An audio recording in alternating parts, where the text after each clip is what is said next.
Kaugnay ng balitang yan, makakausap natin si Quezon City Mayor Joy Belmonte live. Good evening po, Mayor Joy. At kakasabi lamang ng aming reporter, no, with 960,000 votes. Mayor Joy, are you there? Yes, I am. Good evening. Hi, opo. Good evening po. Yeah, you want to lower po the threshold para maproklama na. Tama po ba? Yes po, I think any minute now or tomorrow morning. So in-expect nyo na po magkakataasan na ng kamay any minute now? Well, supposed to be, pero sabi ata ng Board of Canvassers baka tomorrow morning. But anyway, with the margins that we're looking at, I suppose it's already a given. Oo. You don't have to be a math major to figure that out. Malayo-layo, Mayor Joy. And you expected that, of course. Did I expect it? Well, I expected to win in the sense that yung aking mga kalaban hindi naman active na nangampanya. But I actually did not expect the overwhelming mandate. Okay. Ma'am, moving forward po.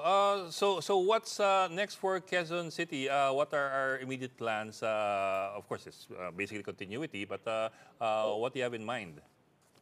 Well, ipagpapatuloy lang yung mga ginagawa na po namin. Actually, of course, ang isa sa mga pinagmamalaki ko is that I am one of the members of the Mayors for Good Governance. So, kasama ko po dito si Mayor Vico Soto at si Mayor Benji Magalong. At now, ngayon, si soon to be proclaimed, I think, Mayor Maan Teodoro will probably be a member of this group as well. Pero ang amin pong pinaglalaban is yung maayos at tapat na pangangasiwa ng ating pong lungsod, lalo na yung kaban ng bayan. No? So, we will continue with our good governance advocacy. And one of the things that I have been doing and our administration has been doing is automating or digitalizing, which will mean, of course, better services, faster, more convenient.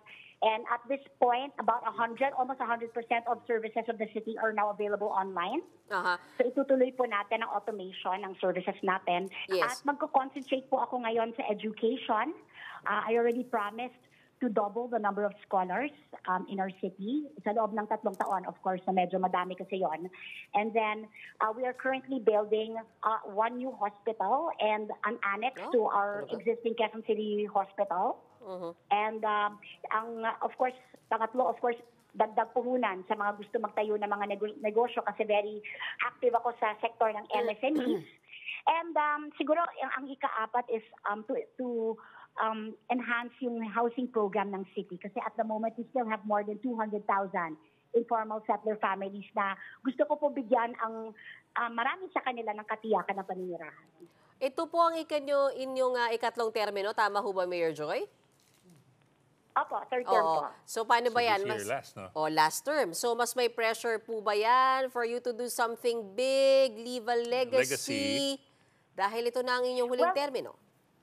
Of course, you can lahat po naman ang nabanggit ko, medyo sukat ko na po because medyo na master na po natin paano mag-manage ng city at pataisin yung budget which is kailangan natin para maibigay yung mga serbisyo sa taong bayan.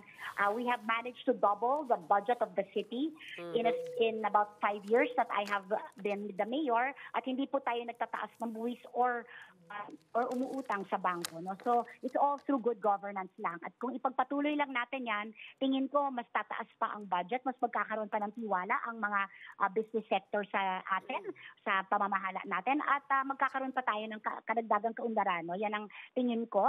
And I think that with the trust and confidence of the private sector as well as of partners in government, tingin ko sana maibibigay naman natin itong mga projects na ito. A lot of them have already been started. So now the goal is of course to try to do as much as we can and of course to try to anoint the successor na. No? Mag-prepare na tayo para sa paglisan natin para yung susunod na mayor sana may pagpatuloy pa yung nasimulan na natin. Okay. Maraming salamat po sa inyo. Quezon City Mayor Joy Belmonte.